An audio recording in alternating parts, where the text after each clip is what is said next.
As we begin tonight, I would like to recognize where I am and acknowledge the Yagara people as the first peoples of the land that I am currently on.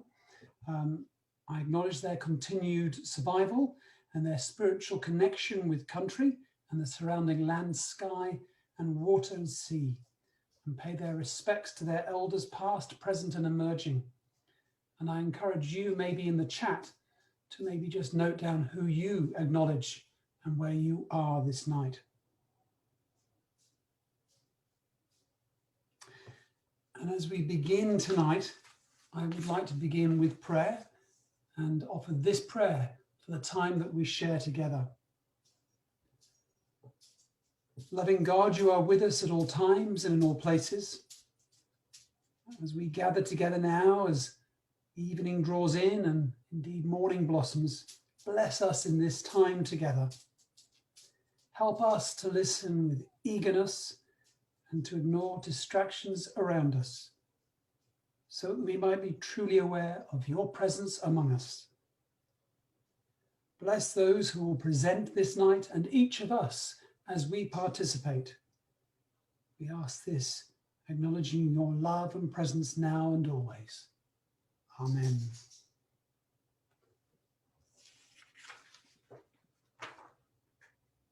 Tonight's panel session involves us joining the good folk of the On the Way podcast. That's Dom, Suzanne, and Peter. And we're going to be hearing from them very shortly in a moment. We have Dean Peter on the chat and Parish Priest of Indrapilli, Suzanne, and broadcaster Dom. And I'm going to hand over to them as they lead us through different parts of the On the Way podcast. But thank you so much for taking on this role now. Okay, well, I suppose I will make a start in introducing all of this. My name is Dom Fay. I have to admit I'm a little bit overawed to be a part of this. I'm probably the least qualified person in this Zoom chat if we went through everyone and what they've been able to do throughout their lives. So my background essentially, and this is important, I think, in setting up how the podcast came about and some of the unique nature of it, is I've been a radio announcer for most of the past decade, working in commercial radio here in Australia. Was raised religious, but did not particularly find that very fruitful, the tradition I was raised in as time went on.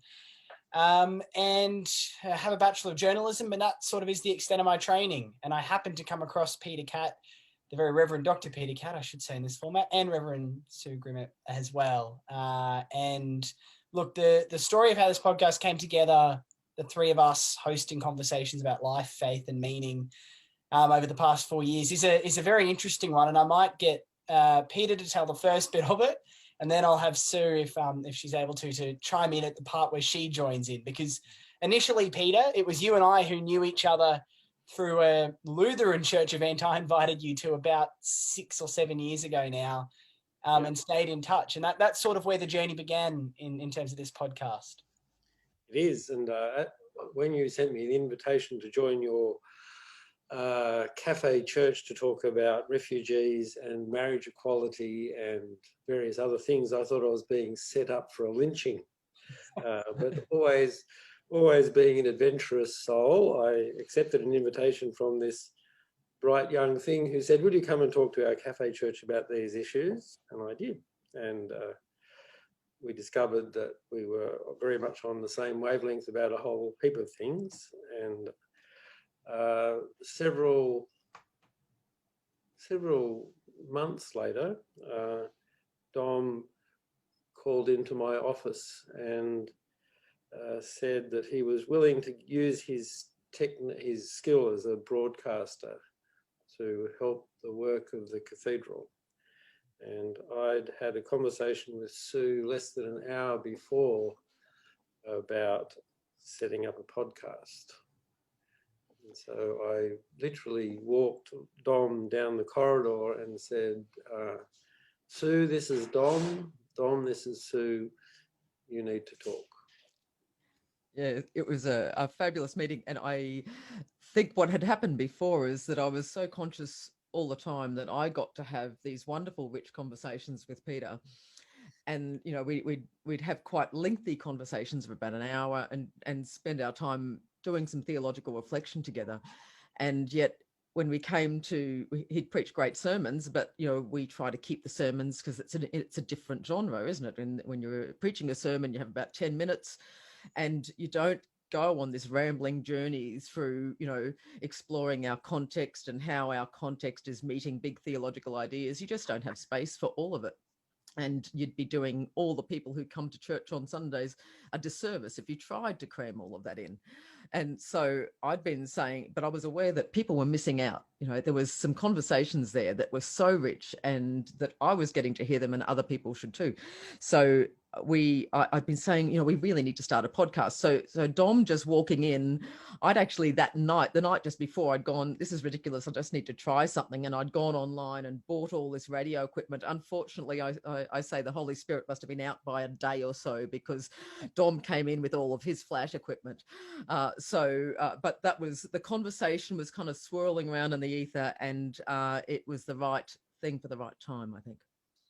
And I suppose to draw on that, it's worth noting the passion for me in exploring this was when I came across what Peter was doing and what the Anglican sphere in Brisbane was doing. I had this initial moment of thinking, I might have said this exact phrase to Peter: if people out there knew what you were doing here, knew what this expression of faith was, you couldn't keep them away. This is what all the conversations I'm having in the media world, generally in the world, this seems to be what people are hungry for. But the perceptions of religion that they have, certainly the perceptions I had growing up, they have no idea that like I joke with my dad sometimes that if you had told me 10 years ago that the thing I was looking for was Christianity, I would have laughed at you, because that was something I thought I was thoroughly done with after my childhood. But through podcasts in my own form, through people like Richard Rohr and some other American and British thinkers, came across exploration of depth and meaning and what it was to be alive. And these podcasts became so vividly important in my own piecing together all the questions of the soul, that I thought, geez, if we could just do something like this out of Australia in an Australian context, if we could help people see that actually the stuff that is going on inside of them is directly linked to what's happening in this tradition and what humans have been talking about for thousands of years. If we could really create a space that people can come in and bring all of their questions and doubts and actually delve in with some real honesty, I thought that would be certainly something I didn't know was being done anywhere else. And so I remember it was 2017, maybe April, my mind's telling me, so almost 4 years now. Peter and I sat down to record the first episode, just the two of us, which I think we called The Big Story of God. And in it, Peter, publicly, you articulated, I guess, this faith, which was so different to the faith I'd grown up with, which was so different to many of the cultural stereotypes of Christianity. But I imagine there must have been a bit of surprise from you in the midst of all this, Peter, because this would not have been new information to you. This was not exactly like you were having your mind blown for the first time. So were you a bit surprised at the time that this seemed so much of a revelation to me? Yeah, and that's where you've been a real gift, because I have to say, I still, after 30 years of being ordained, I'm still a bit naive about the Christian experiences that other people have had, because I didn't grow up in the church. Particularly, I didn't grow up in the church at all. My exposure to church was just Methodist Sunday school, at Methodist religious education at school. And so the working through the faith with you, Dom, has been really helpful to me to understand what's going on with some of the rest of the church. Some of its preoccupation with things like creationism and its incredible fascination with sex constantly fascinates me, and I realise I'm still very naive. So for me, it's actually been a real helpful thing to be part of. And Sue, I suppose for you, knowing your background is a little more similar to mine. You've traversed the denominations. You've you know, you've just about, if there was a loyalty card for Christian denominations, you would have every stamp. I try not to let people know that too much. I'm so sorry, I've thrown you right. That's right. Yeah, this is true. And a lot of the time, like, Peter will be going, "No, that's not a thing, is it?" And Dom and I will be going, "Yeah, that's a thing. That's what people go through," you know. So yes, I have thankfully found myself in my happy space here. But I guess it has given me the beauty of going through different denominations is that you actually learn some of the strengths of different denominations and can take some of those with you as well. And it gives me a bit more of a bit of a breadth, I guess, so that many of our guests are from different backgrounds, and so some of them have had a common experiences with you. So we never really set out with a clear mission of this will be a 2-year thing or a 10-year thing, or we really just sat down with microphones, and me not having at that stage any church allegiance or theological training in any sense, I just started asking every question that was on my mind that I had felt I'd never had a space to really ask. You know, the sort of questions that in the tradition certainly I grew up in, if you ask them at a Bible study or something, you get a few weird looks and, you know, some indication in some way you can't ask that, we can't talk about that, or you'd be given sort of a half-hearted answer that this was God's plan, or things like that just didn't quite add up, which were probably why I had dismissed the tradition entirely. And suddenly all these questions that were rattling around in there, I was asking Sue, I was asking Peter, I was asking these amazing guests who we were able to, who were happy to come and share lunch and then an hour conversation or so with us. And it was almost like I was just bit by bit digging away at, like I like this mental image of that someone gave me once of the tradition being like a door, and behind this door is so much that is life-giving. But for me, and I think for so many culturally, there are just boulders and boulders that are in front of that door. There are so many filters and preconceptions and baggages that are actually keeping people from digging and from exploring what is life-giving. And each conversation, each time I asked a question, and Peter and Sue would look at me like, yes, that's a normal question to ask, not how dare you, you heretic, get out of the building, you're tainting the Holy Spirit. Every time I was able to ask the question and be met as if that's a genuinely important question and you're not the first human to ask it, and let's explore it. It was the most permission-giving, liberating, empowering thing that certainly I've ever been a part of. And I don't know if you know, I don't know if you two, Peter and Sue, had some initial hesitations about some of that. You know, if going in having no idea what the questions were going to be, which if you still don't, including today, you have no idea what I'm going to ask you next. But I don't know if initially there was some hesitation, but I don't know, maybe it seems to me these were already the conversations you were having, but from someone who had grown up with religion, dismissed religion, and then finally was able to say, but hey, what, that whole crucifixion thing just seems needlessly mean and violent if that's what God ordained. Or, you know, what is it with this whole church and sex thing? Or, well, let's talk about sexuality and these sort of areas which are generally addressed with, I'll be honest, answers that don't satisfy my soul, at least in my mind.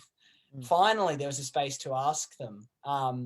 And would it be fair to say, Sue, that in most churches where you do just have, you know, the sermon on the weekend and then maybe there's an occasional study every now and then, but in some churches or many churches, it is hard to cultivate the space to actually sit together and ask these questions that that are plaguing us? Sure. There's a lot of fear around asking some of those questions, and I think that was, even though I was used to, it's the stuff of life when you actually can dig into some of these really important questions that are sitting in the back of our minds and that we are afraid we can't ask. That's when you feel like you're in a real conversation, when you can create a free and safe space for that to happen. But at the same time, like, you had some hesitations about the topics. I still was very nervous. Peter will tell you, I was much more nervous about things I just said, and expecting that, you know, the lynch mob afterwards for quite some time at first, because just to be in the habit of speaking freely and openly in a public forum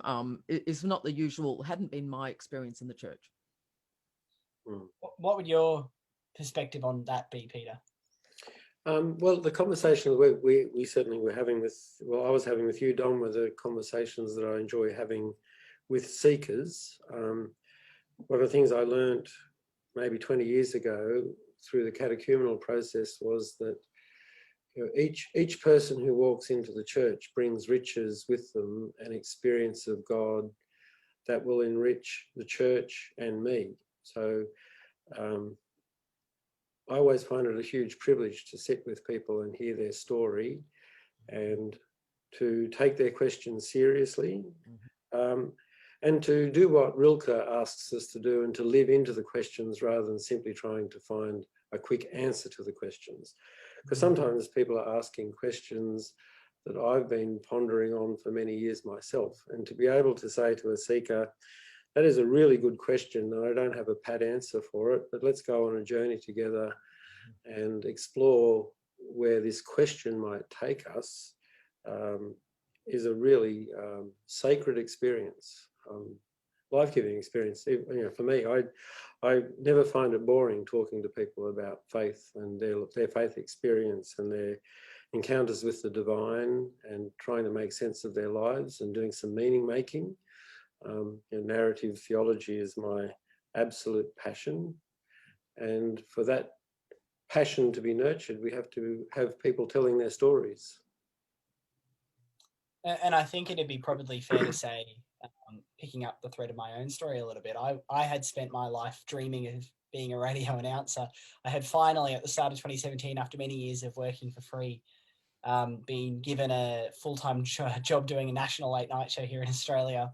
About 4 months into that, we started the podcast, and I realized at the end of our second episode, I think it was, that I was in big trouble because suddenly I had found something far deeper and richer and that connected to every part of myself in such a more present and alive way than anything I'd come across before. And again, I was shocked to think that it was going to be faith, because I was just so disinterested in what I'd been given growing up, that the idea that lurking behind the door of that was all of this just blew my mind. And that's probably, picking up what you were saying as well, Peter, it might be worthwhile exploring why we called it the On the Way podcast itself, because I know that came from you. That suggestion is my memory. We were discussing, what should we call this thing, this series of conversations about life and faith and meaning, and you suggested On the Way. What was it about that title for you?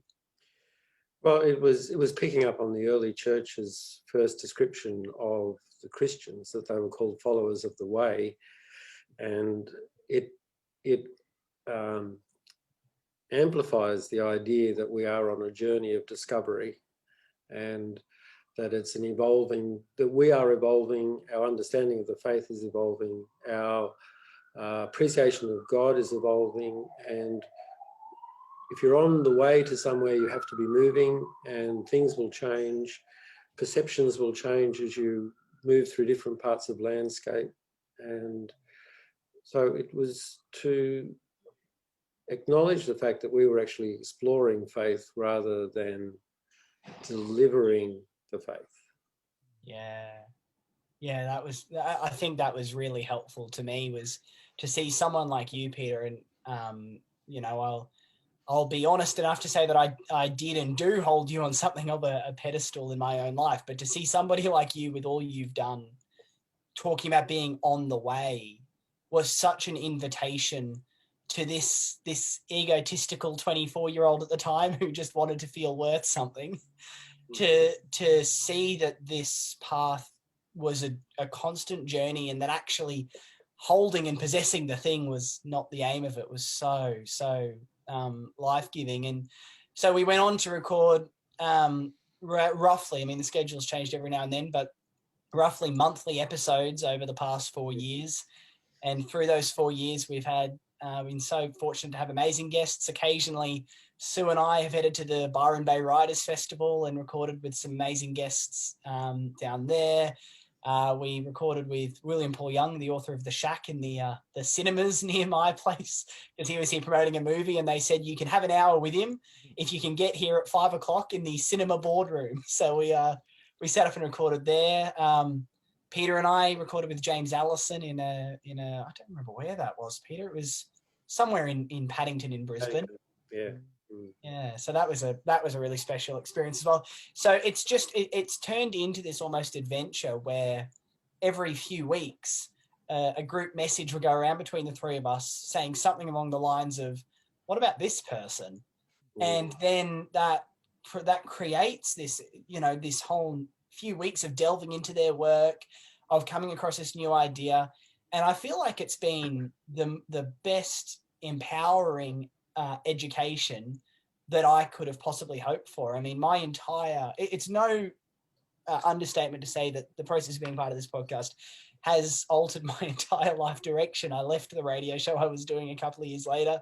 I now am working largely at a high school with students exploring faith and meaning, because what my journey has taught me is that these deep human questions, why are we here? How do I forgive people who've hurt me? What do I do with all that loneliness and that seems to be at the core of my soul?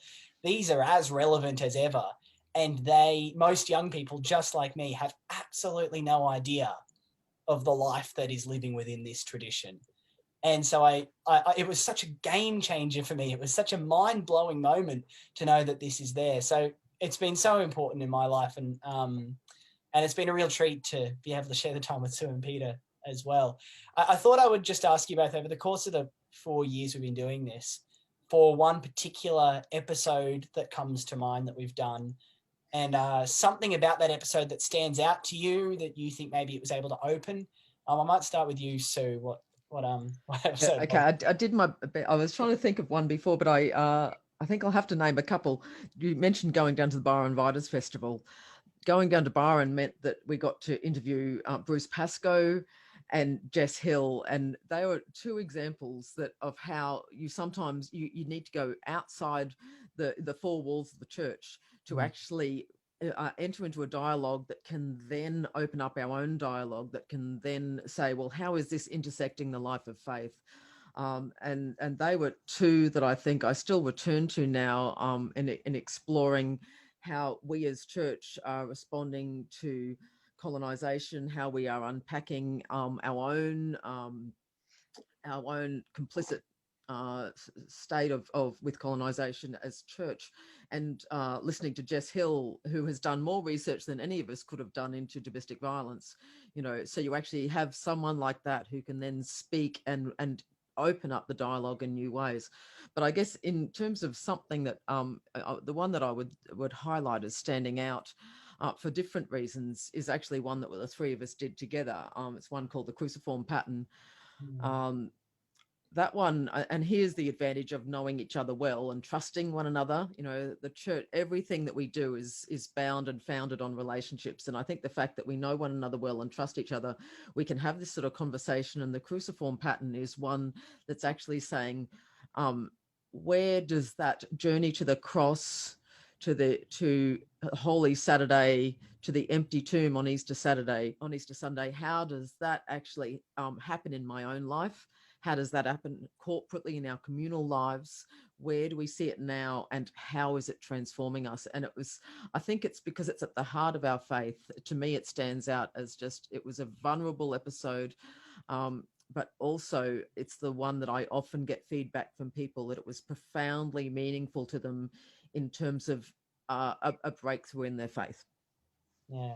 What about you, Peter? Yeah, thank you.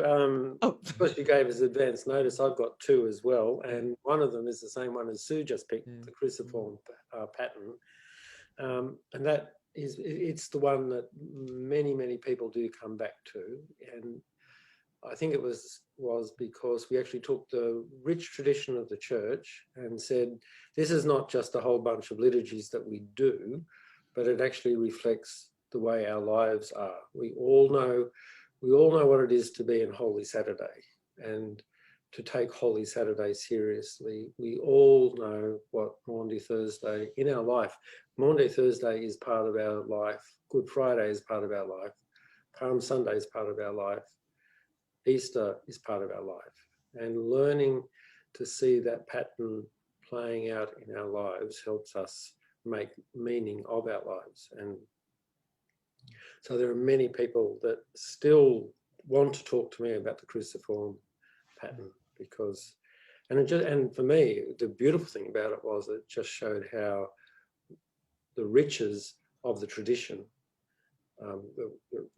by acting out that huge story year after year, we begin to recognise the pattern in our lives.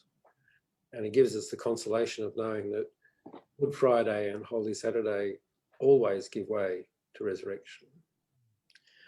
The other one was our podcast with Richard Holloway, which we did recently.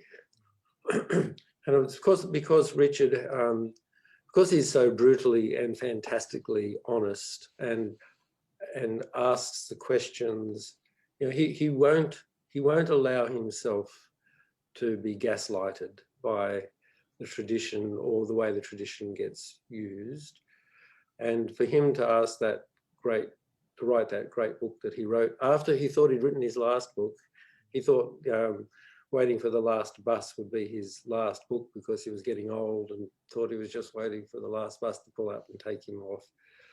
But the stories we tell ourselves, and asking the question, is this story toxic or liberating, is a really important universal question, because it doesn't just apply to stories we tell ourselves in the church. It applies to stories we tell ourselves as a nation, stories we tell in our families, and developing that brutal honesty of asking the question, is the way we are narrating our family life, national life, church life, liberating or toxic, is a really, really important question. Yeah, it's being played out, you know, royal family stories, stories about Parliament House and how they narrate their life. It's a universal question, but often we are all like the emperor's new clothes, and we just assume that the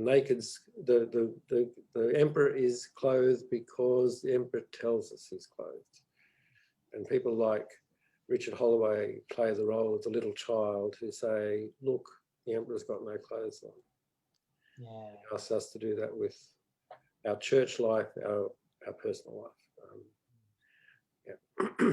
I think the one or there's a couple that follow this pattern that I'll throw in as well. We've done a bunch where we've heard people's personal stories of how particular ways of viewing theology have impacted on their own lives.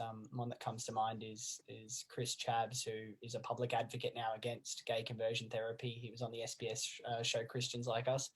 We had Chris on, and it must have been early mid 2017, telling his story of going through gay conversion therapy, and the human elements that we heard about, how his mum and her reactions to it all, and how good, and this touches on something on Richard Holloway that he covered with us, how good people with poorly formed or thought through or removed from their humanity theology can do incredibly harmful things. And I just remember at the end of that episode, and there was a couple that we did around that time that shared personal stories too, just realizing at a really profound level that the humanity that was coming through here, these were people who had, in many instances, the church had been the context of their greatest wounding, their greatest pain. You know, they would have every reason to want to be actually properly burning down churches, and yet they can't escape the questions, the soul, the connection to what we call God, this part of them that just will never, you know, we there's that idea that comes through a lot in prayer, a God who will never let us go. And there just seem to be with these people who'd share these heartbreaking stories, but they'd be sitting with us with, you know, two priests in a room next to a cathedral, and the place that was the context of the pain also became the context of the healing, which I just think was really, really remarkable. So yeah, it's been an amazing joy. And I think something I've learned from people who I know who've listened to the podcast as well, and spoken to me about it, is that they have really enjoyed, and it's been kind of important to them actually to have this commitment-free space to begin exploration, that they might have had a whole heap of questions and cries of their soul, whatever you want to say, but they might have been really hesitant. They often are really hesitant, like I would have been 4 years ago, to walk into a church or to email the local priest. But, you know, if someone says, hey, this podcast's not bad, next time you're on a walk or driving to work, give it a listen. It's such an easy bar of entry for people. They can engage with it on their terms when they want to. They can pause it if it's too much. They can listen again if they didn't catch something. It just seemed to me that it was what it's done for my life, taken me from someone who thought he had no interest in religion to realizing that this is where what I've always been looking and searching for, this path, this journey. I've realized I've known people who similarly, through listening to ours and other podcasts, having this space created, hearing those questions named and not shutting it all down, actually began to invite the space where now they did want to go to a church community on a Sunday. They did want to connect with other journeyers on the way, but there was just a lot of barriers of entry for them. So I think just the brutal honesty that the podcast has provided, the fact that, you know, from certainly my point of view, it's a little bit bizarre to be sitting with two priests and often an acclaimed author or theologian, and me, the one with just a bachelor in journalism and a commercial radio background, is the one running the show and asking the questions. That's a bit of an inverted power structure.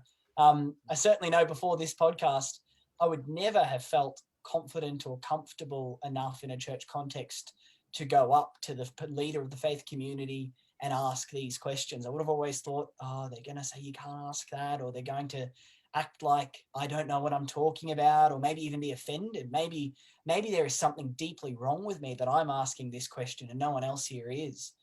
So to have a space where I am just able to throw any question I wanted at Sue or Peter or our guests, and without fail, something life-giving does come out of that. It's such a countercultural in a sense way. You know, you would think if this is a cultural thing, I would need to be an acclaimed broadcaster at the national broadcaster with 10 years of history of facilitating religion conversations. But it just makes it, I think, deeply human. It moves all of this back from being, we're going to sit around and talk about this particular verse in the Bible and get some scholars to give their opinion. Instead, you know, maybe I'll finish on this story before I throw to Sue and Peter to talk a little bit more. I was talking to a young friend of mine this morning who I work with at the school I'm at, and he was talking about how sometimes in church he realizes it can sometimes feel like an exploration of what the ancient Jewish culture was like. And he said, I suppose that's interesting, but I'm sitting there being like, well, yes, but I'm depressed. Can we find a way to actually, how is any of this connected to everything going on inside of me rather than just an academic conversation? And so I think bringing the deeply, deeply human angst and questioning and loneliness and hope and fear and desire for belonging and fear of exclusion, all of these just deeply universally human things, and being able to explore how that's exactly what the faith tradition's been doing all along in all these life-giving ways. The podcast has just been the biggest gift of my life that I've ever been able to be a part of. So, and I'm been so touched to hear that it's meant something to other people as well. Maybe Sue next, or Peter. I think Peter, over to Peter, I think it was. Thank you. Yeah, I guess what I wanted to reflect on was how the podcast, or the development of the podcast, is an expression of a wider process, and that is, we didn't have a strategic planning process that said we're going to set up a podcast. We were actually attending to what was emerging in our context. So we had Sue wrestling with the idea of how do we enlarge and broaden the circle of conversation. And then Dom, who came along with a certain set of gifts and talents and a passion and an amazing capacity to host a space, and that gave rise to something we had not planned, which is the podcast. And I think one of the things I'm really interested in is engaging with emergence. So learning to notice what's happening in your place because of the context in which you find yourself. So a few years ago, someone in the cathedral community really wanted us to do some ministry with Indigenous people because they felt that we should be. And as we reflected on that idea, which was a great idea, we realised that we don't actually have many Indigenous people around where we are, except for some of the homeless people. And so that led us to pay more attention to the homeless people who now sleep with our, not only our blessing, but our enablement on the cathedral precinct. And so there was an attending to someone's desire and seeing how that could be expressed in our place, rather than having an idea we were going to somehow do some ministry to, dangerously, Indigenous people. So one of the things I'm really passionate about is learning to attend to what's happening in our context. So each place, so, like tonight is not about everyone setting up their own podcast. It's about everyone working out how they attend to what's happening in their place using the podcast and its evolution as an example of how we attended to questions we were asking, to capacities that came our way by attending to relationships, and this new thing was born. Here we've got the same thing in terms of our weekly coffee group, our English conversation classes. They were things we didn't plan to do, but things that arose because we were attending to our context and attending to the people who arrived. So like English conversation classes started because we had young Asian women, particularly young women, coming to our coffee morning because they thought a church would be a much safer place than trying to strike up a conversation down at the railway station, which is what some of them had been doing quite dangerously. And one of our people heard what they were saying and asked them whether it would be helpful if we actually set aside a space to have English conversation. So it was because our people were attending to the people who were presenting that we ended up with English conversation classes. So for me, the great learning in this is a learning to attend to what is actually present. Over to you, Sue. Yeah. I think of this principle of emergence, there's something else swirling around here. I think it also, emergence really depends on ideas being allowed to emerge, and which of course means that there's some questions of power and authority. And sometimes it's not immediately obvious why we hear some voices and not others. Particularly in the church, freedom to speak openly and truthfully can be inhibited by ideas of authority about who has the right to speak. And I know as Anglicans, we have become a pretty obedient lot. Many people in our tradition are convinced that there are some things also which can never be spoken of, either because it's a taboo topic or perhaps because they don't believe they have the right, the authority, the requisite amount of education or spiritual wisdom to speak about it.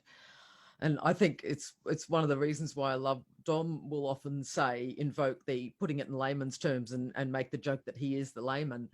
And now Dom actually knows a heap of stuff, as you will have guessed, and does read widely. But I think it's important to him and to us all that we are permission giving to everyone to enter into this theological reflection about our faith, our practice, and all the biggest issues of our time.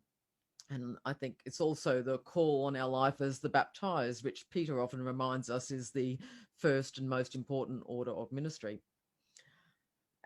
But I think we also, as I said, I did at the start, we all have ideas about and fears about heresy. And this is with some reason because the heresy police are there. But the problem when our fears of being condemned for saying the wrong thing actually stifle dialogue is that our silences do harm people. And that's one lesson we really have learnt from the podcast, because so many people get back in touch with us and say, you know, I'm just, it's been a liberating thing, or it set me free to know that I'm not alone in this, or just that I've now started to recognize these issues and I can talk about them more. So particularly some of those silences in the church are around some of, you know, really important human experience. Elephants in the room, as we know, have the habit of becoming an oppressive presence. And I think one thing that does set our podcast apart from many others is that I think people are familiar with everyone talking from outside the church. Sometimes they're ex-church and a bit angry. Sometimes they're parachurch, part of parachurch organisations, and they have, you know, greater freedom to speak. I don't think there's that many of us, particularly not a small group conversation like ours, that are actually speaking about the difficult and challenging issues for the church. So as Rob Bell, because we had the great joy and delight, particularly for Dom and myself, of interviewing Rob Bell, because he'd been part of our faith journeys. And he said to Peter in his characteristic form, when he was impressed by something Peter had to say, saying, "I love it, and you're a priest." It's like honest truth-telling conversations can happen outside the church, but we really don't expect them from inside or from those who are wearing the collars. So the question of who is allowed to speak on some of the biggest issues of faith and life is a huge one for the church, because the church through history has wielded a whole lot of authoritarian power, but it's one we need to grapple with. I think partly we've also developed a culture of passivity and some submission in the church that really gets a bit codependent. Some clergy are given a godlike gloss on their authority by their communities, and sometimes it's convenient to leave the responsibilities for how we live out our faith in our time into the hands of the God person. But none of us have either that luxury or the burden to just leave it there in someone else's hands. None of us can outsource our life decisions to others. Discerning how to live out that life of faith in harmony with the will of God is actually a task we are all set, albeit it is only a task we can undertake in our communities. We're called more to faithfulness, I think, than to obedience. The church is always reforming, always should be reforming, and and the Spirit is always breathing that healing and liberation into each time and place. So, you know, for me, you know, the question is, how can we be faithful to the Spirit who's calling us in this time? And if we really believe that the Spirit is speaking and acting in our context already and working through the lives of believers, then one of the key things we need to do is open up conversation. Where silence stunts life and relationship, allowing things like shame and ignorance to grow, conversation can open up, and conversation can bring to light things that were in the dark, can bring some clarity where there's been confusion, and it creates a space, I think, where there's potential for growth. So I guess finally, I just say I never think our podcast is giving the right or the final answers. We do try to open dialogue so that others can hear and be set free to prayerfully follow their own questions, those beautiful questions, and to do that important work of theological reflection in their own lives and in the lives of their communities. Lovely. Thank you, Sue. And just before I pass over to Bishop John, I will mention I did make a flippant comment about people wanting to burn churches down. I did not mean anything by that. I'm sorry about that comment. I saw someone in the chat window. I was more just talking about a lot of people have this anger and pain to do with the church, and finding a way to explore that in a life-giving way and find the church as the place of healing is such a gift. And you mentioned the Rob Bell podcast, Sue. One thing Rob said with us, which I think sums up the entire approach of what we've done, is he said any group, a family, a friendship group, a workplace, a country, a church group, if you make a list of the questions you're not allowed to ask and the things you're not allowed to talk about, that's where the interesting stuff is. That's where the life is. And in a sense, those are the questions that you're living out every day without even meaning to. And I suppose that is what I feel it has been for me and for others, this podcast, is let's get the list of the questions we always thought we weren't allowed to ask. And let's see if even when we go deep into the belly of this stuff, if, you know, what lies on the other side, because I have a feeling that the wrestling of our tradition, the wrestling with truth, we'll find something life-giving when we explore it. So, Bishop John, I think you're over to you again. I think it is. Thank you so much to the three of you for sharing about the On the Way podcast. And in a way, thank you, in a sense, for sharing, if I may say, just different ways into that podcast, you know, for the possibility of discovering the depth of tradition, the life of tradition, for attending to this wonderful thing called Emergence, and also for finding a space where you might say permissive and honest, real conversation and dialogue takes place.